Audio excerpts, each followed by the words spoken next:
ഇന്നത്തെ കഥയിലേക്ക് എല്ലാവർക്കും സ്വാഗതം. അങ്ങനെ 3 പേരും കൂടെ വീട് വിട്ട് ഇറങ്ങാൻ തീരുമാനിച്ചു. പ്രകാശനും അമ്മയും അതുപോലെ തന്നെ വിക്രമും. അപ്പോഴേക്കാണ് അങ്ങോട്ടേക്ക് ശരണ്യ കയറി വരുന്നത്.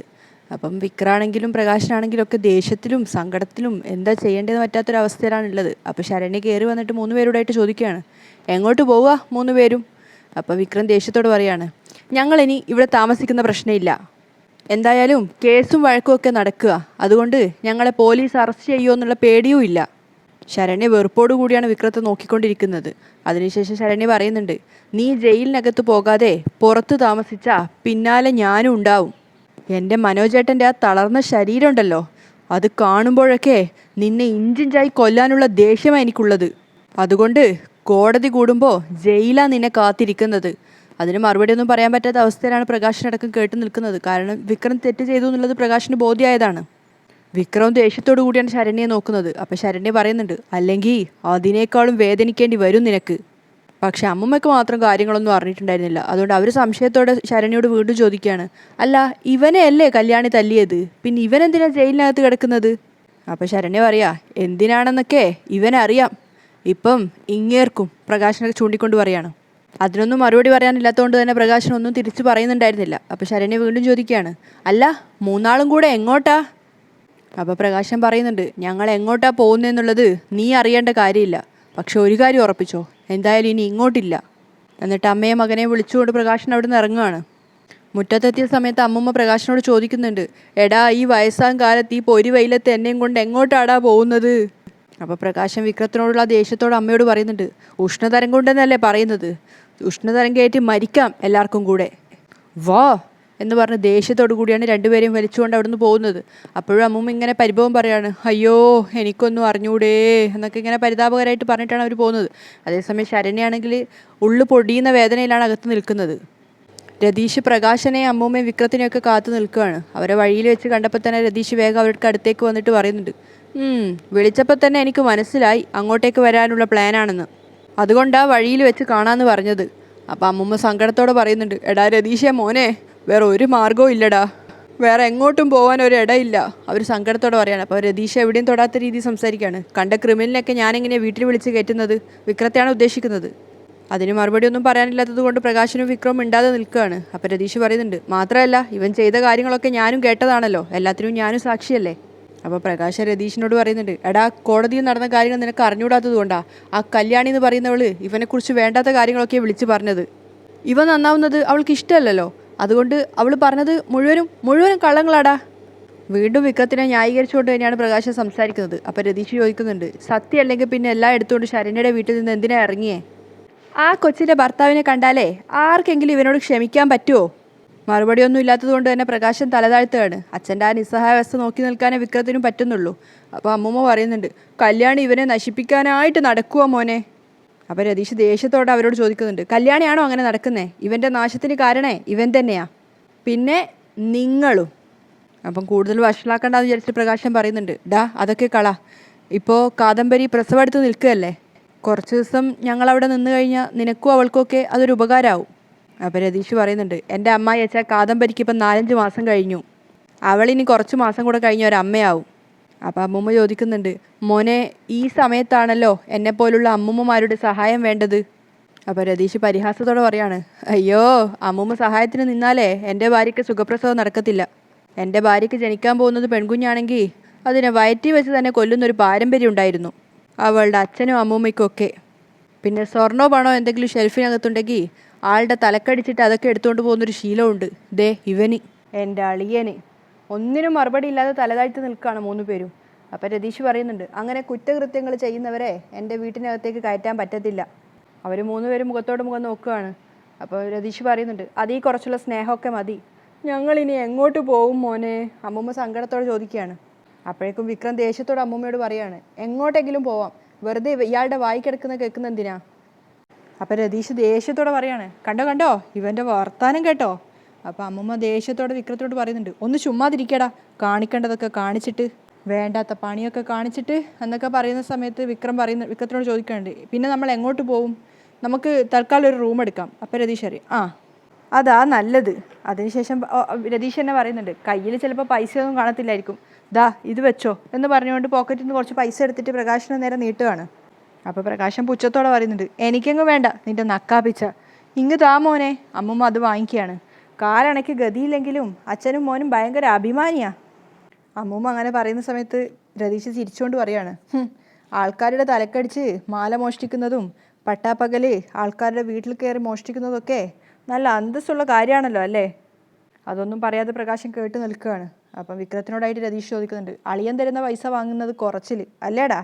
രാജകുമാരൻ അടുത്ത കോടതി കൂടുമ്പോൾ ശിക്ഷിക്കപ്പെട്ടാ പിന്നെ രാജകുമാരനെ ജയിലിൽ പോയി കാണാലോ. കാരാഗ്രഹമായിരിക്കുമല്ലോ പിന്നെ വിക്രമാദിത്യന്. ഇവനെ വിക്രമാദിത്യനൊന്നുമല്ല, അക്രമാദിത്യനാ. അത് മനസ്സിലാക്കാതെ പോയതാണ് നിങ്ങൾക്ക് പറ്റിയ തെറ്റ്. ഇതേണ്ടേ ഇപ്പം നിങ്ങളുടെ 2 പെൺമക്കളും അന്തസ്സായിട്ട് ജീവിക്കുക. ഞങ്ങൾക്ക് കുറച്ച് ബുദ്ധിമുട്ടൊക്കെ ഉണ്ടായിരുന്നു.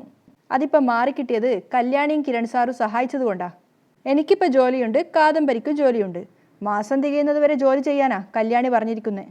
ഒന്നും പറയാതെ കേട്ട് നിൽക്കുകയാണ് 3 പേരും. അപ്പോൾ രതീഷ് പറയുന്നുണ്ട്, പിന്നെ അവിടെ ചെന്നാലോ ക്യാൻറ്റീന്ന് ഫുഡൊക്കെ ഫ്രീയാ. അതും പോരാത്തതിന് കാദംബരിക്ക് വേണ്ടതൊക്കെ കല്യാണി എത്തിച്ചു കൊടുക്കുകയും ചെയ്യും.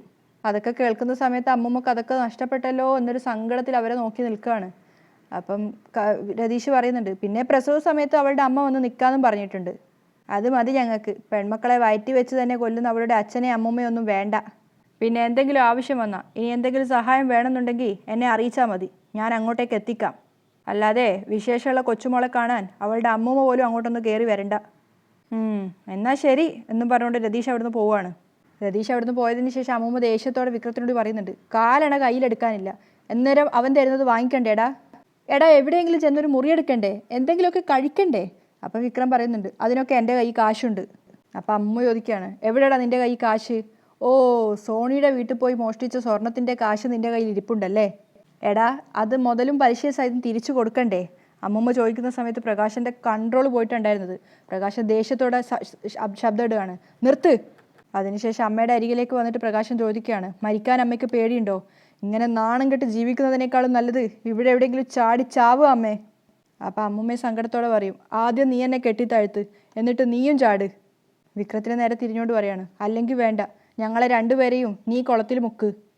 ഒന്നും മിണ്ടാതെ ദേഷ്യത്തോടെ പ്രകാശൻ അവിടുന്ന് പോവുകയാണ്. അപ്പോൾ അമ്മൂമ്മ വീണ്ടും വിക്രത്തിന് നേരെ തിരിഞ്ഞുകൊണ്ട് പറയുന്നുണ്ട്, എടാ ഞങ്ങൾ എന്തെങ്കിലും പറഞ്ഞു എന്ന് കരുതി നീ വരാതിരിക്കണ്ട. മക്കളും കൊച്ചുമക്കളും ഒക്കെ എത്രയൊക്കെ ദുഷ്ടന്മാരാണെങ്കിലും അവരെ അമ്മൂമ്മയ്ക്കും അച്ഛനും ഒന്നും തള്ളിക്കളയാൻ പറ്റില്ല. മോം വാ എന്നും പറഞ്ഞുകൊണ്ട് വീണ്ടും വിക്രത്തിനെയും കൂട്ടിക്കൊണ്ടാണ് അവർ പോകുന്നത്. ദീപ ഇങ്ങനെ ടെൻഷൻ അടിച്ച് കാത്തു നിൽക്കുകയാണ്. കോടതിയിൽ എന്ത് സംഭവിച്ചിട്ടുണ്ടാവും എന്ന് വിചാരിച്ചിട്ട് കല്യാണിയും കിരണിനെയും കാത്തിരിക്കുമ്പോഴാണ് അവരുടെ കാർ അങ്ങോട്ടേക്ക് വരുന്നത്. ആ കാറിൻ്റെ ശബ്ദം കേട്ടപ്പോഴേക്കും നമ്മുടെ സരിയും ശാരിയൊക്കെ കൂടെ ഉമ്മറത്ത് വന്ന് നോക്കി നിൽക്കുന്നുണ്ട്. അപ്പം ഡോറ് തുറന്ന് കല്യാണിയും കിരണും ഇറങ്ങുന്ന കണ്ടപ്പോൾ തന്നെ സരിയുടെ കൺട്രോൾ പോവുകയാണ്. സരി അമ്മയോട് പറയുന്നുണ്ട്, അമ്മേ ദേ നോക്കമ്മേ അവൾ വന്നല്ലോ. അപ്പോൾ ശാരി പറയുന്നുണ്ട്, മോൾ എന്താ ഈ പറയുന്നത്? ഒറ്റ ദിവസം കൊണ്ട് കോടതി വിധി വരുമോ? ഇതിപ്പോൾ 2-3 കോടതി കയറി ഇറങ്ങേണ്ടി വരും അവളൊന്ന് ജയിലിലാവാൻ. അതേസമയം ദീപ ചോദിക്കുന്നുണ്ട് കല്യാണിയോട്, എന്തായി മോളെ? അപ്പോൾ കിരൺ പുഞ്ചിരിച്ചുകൊണ്ട് പറയാണ്, എൻ്റെ അമ്മേ ഉള്ളത് പറയാലോ, ഇന്ന് അമ്മ വേണമായിരുന്നു കോടതിയിൽ. അപ്പോൾ ദീപ ടെൻഷനോട് ചോദിക്കുന്നുണ്ട്, എന്തു പറ്റി? അങ്ങനെയെങ്കിൽ അമ്മയുടെ മോളുടെ പെർഫോമൻസ് കാണായിരുന്നു. കിരൺ പുഞ്ചിരിച്ചുകൊണ്ടാണ് പറയുന്നത്, പേരെടുത്ത വക്കീലിനെയാണ് വിക്രത്തിന് വേണ്ടി അവൻ്റെ അച്ഛൻ ഏർപ്പാടാക്കിയിട്ടുണ്ടായിരുന്നത്. എന്നാൽ അയാൾ പോലും അന്തം വിട്ട് കേട്ടിരുന്നു പോയി കല്യാണിയുടെ വാദത്തിന് മുന്നിൽ. അപ്പോൾ ദീപ സന്തോഷത്തോടു കൂടി കല്യാണിയെ നോക്കിക്കൊണ്ട് പറയുന്നുണ്ട്, ഈശ്വര അവിടെ എന്തായി കാണുന്നുള്ള ആദിയിലായിരുന്നു ഞാൻ. അപ്പോൾ കിരൺ ചിരിച്ചുകൊണ്ട് പറയുന്നുണ്ട്, ഇനിയിപ്പോൾ ആദിയും ഭയവും ഒക്കെ അവനും അവൻ്റെ അച്ഛനും ആയിരിക്കും. അതുപോലെ നല്ല രീതിയിൽ പൊളിച്ചടുക്കി എൻ്റെ കല്യാണി. അത് കേട്ടപ്പോൾ ദീപക്ക് സന്തോഷവും സമാധാനമാവുകയാണ്. അതേസമയം അപ്പുറത്ത് അയൽവീട്ടിൽ നമ്മുടെ രാഹുലിനെ ഹോസ്പിറ്റലിൽ നിന്ന് തിരിച്ചു കൊണ്ടുവരികയാണ് മനോഹർ. അപ്പം ഷാരി സരീവിനോട് പറയുന്നുണ്ട്, നിൻ്റെ അച്ഛൻ വട്ടനെ കൊണ്ടുവന്നിട്ടുണ്ട്. മനോഹർ ഡ്രൈവിംഗ് സീറ്റിൽ നിന്ന് ഇറങ്ങിയിട്ട് ഓപ്പോസിറ്റ് ഭാഗത്തിരിക്കുന്ന രാഹുലിന് വേണ്ടിയിട്ട് ഡോറ് തുറക്കാൻ വേണ്ടി പോവുകയാണ്. അപ്പോൾ രാഹുൽ പറയുന്നുണ്ട്, എന്നെ നീ പിടിക്കൊന്നും വേണ്ട. ആര് പിടിക്കുന്നു? നോക്ക്, നിങ്ങളുടെ ഭാര്യയും മോളും വരുന്നുണ്ട്, അവരെ കാണിക്കാൻ വേണ്ടിയിട്ടുള്ളതാ. രാഹുൽ ഡോറ് തുറന്നിറങ്ങി നേരെ നോക്കുന്നത് കിരണിൻ്റെ വീട്ടിലേക്കാണ്. അപ്പോൾ അവരെല്ലാവരും ഉമ്മറത്ത് തന്നെ ഉണ്ട്. അപ്പോൾ കിരൺ പുഞ്ചിരിച്ചുകൊണ്ട് പറയാണ്, ആ മെൻ്റലിനെ കൊണ്ടുവന്നിട്ടുണ്ട് കേട്ടാ.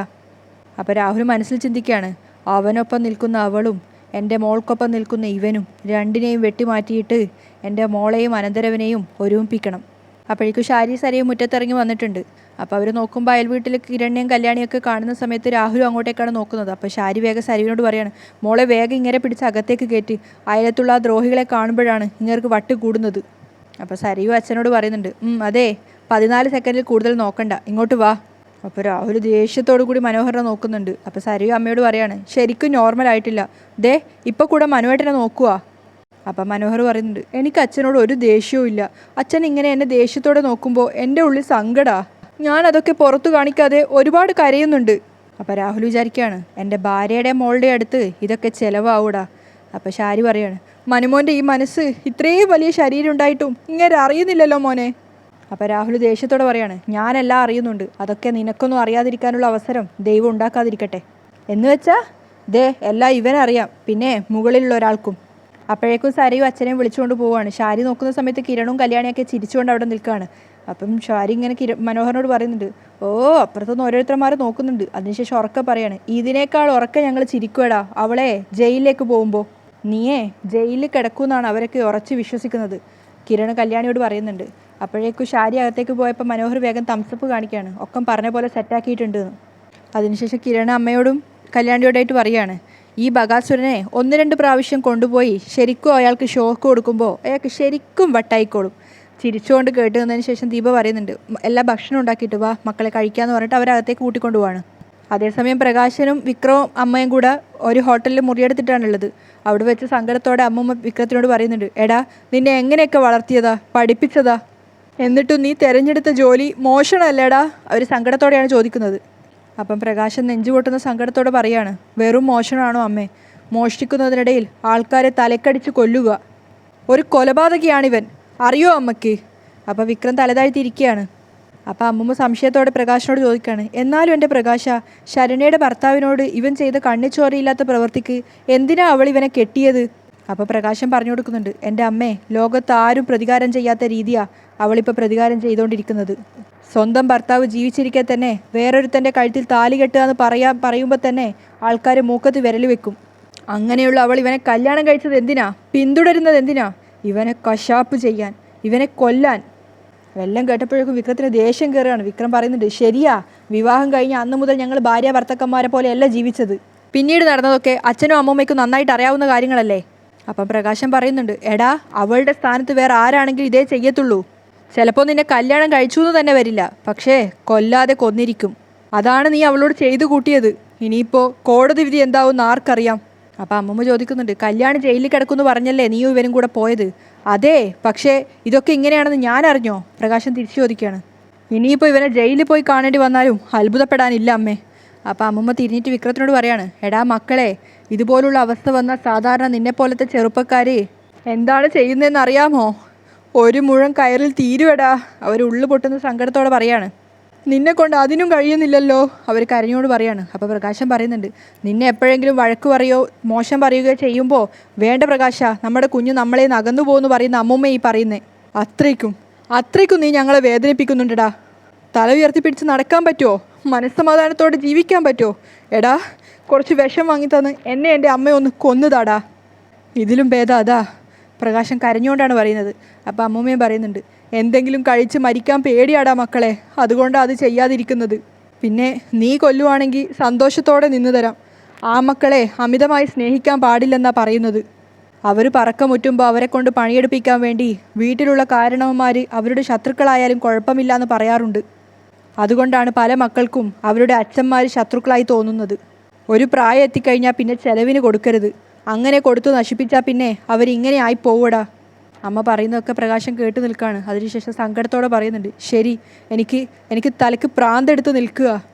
അമ്മേ, എന്ത് വൃത്തികേട് ഇവൻ ചെയ്താലും ഇവനെ അങ്ങനെ വിട്ടുകളയാൻ പറ്റുമോ? ഒരു പ്രാർത്ഥനയേ ഉള്ളൂ, നാളെ കോടതി വിധി ഇവന് അനുകൂലമാവണേന്ന്. നെഞ്ചുപൊട്ടി കരഞ്ഞുകൊണ്ടാണ് പ്രകാശം പറയുന്നത്. അത് കാണുമ്പോൾ അമ്മമ്മയ്ക്കും സങ്കടം വരുന്നുണ്ടായിരുന്നു. അപ്പോൾ പ്രകാശം പറയാ, നാളെ അവൾ ജയിക്കാൻ പാടില്ല എന്നൊക്കെ ഇങ്ങനെ പിറുവിറുത്തുകൊണ്ട് പ്രകാശൻ അവിടുന്ന് എഴുന്നേറ്റ് പോവുകയാണ്. അപ്പം അത് കഴിഞ്ഞപ്പോൾ അമ്മമ്മ സങ്കടത്തോടെ വിക്രത്തിനോട് പറയാണ്, അവൻ്റെ സങ്കടം കാണുമ്പോൾ എനിക്ക് അതിനേക്കാളും സങ്കടം വരുന്നുണ്ട്. അപ്പോഴും ഒരു കൂസലില്ലാതെയാണ് വിക്രം ഇരിക്കുന്നത്. അവനെ ഒന്നും ബാധിക്കുന്നുണ്ടായിരുന്നില്ല.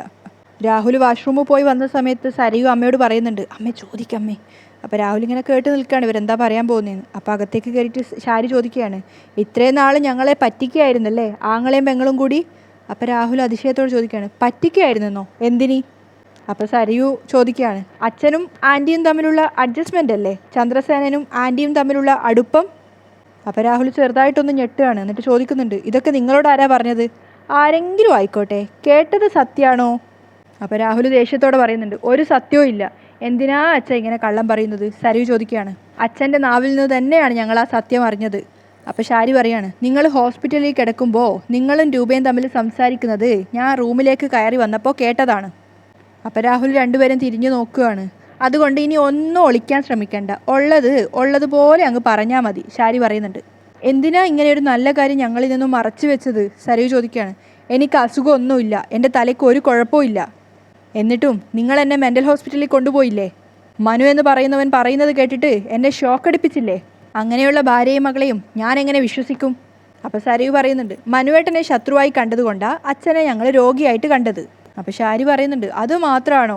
ഇടയ്ക്ക് ചിരിക്കുക, കരയുക, ഇതൊക്കെ കണ്ട് ആരാ സംശയിക്കാത്തത്? അപ്പോൾ സരയും പറയാണ്, അച്ഛന് കുറച്ച് കുഴപ്പമൊക്കെ ഉണ്ടായിരുന്നു, അതാ ഷോക്കും തന്ന് മരുന്നും കഴിച്ചപ്പോഴാണ് മാറിയത്. അപ്പോൾ രാഹുൽ ദേഷ്യത്തോടെ പറയാണ്, എനിക്കല്ല കുഴപ്പം, നിൻ്റെ ഭർത്താവിനാ. അയാളത് പറയാൻ ശ്രമിക്കുമ്പോഴേക്കും മനോഹർ വന്നിട്ട് വാതിൽക്കൽ നിൽക്കുകയാണ്. അപ്പോൾ രാഹുൽ മനോഹറിനെ കണ്ടപ്പോൾ തന്നെ സ്റ്റക്കായിട്ട് നിൽക്കുന്നു. അങ്ങനെയാണ് ഇന്നത്തെ എപ്പിസോഡ് വൈൻഡപ്പ് ചെയ്യുന്നത്.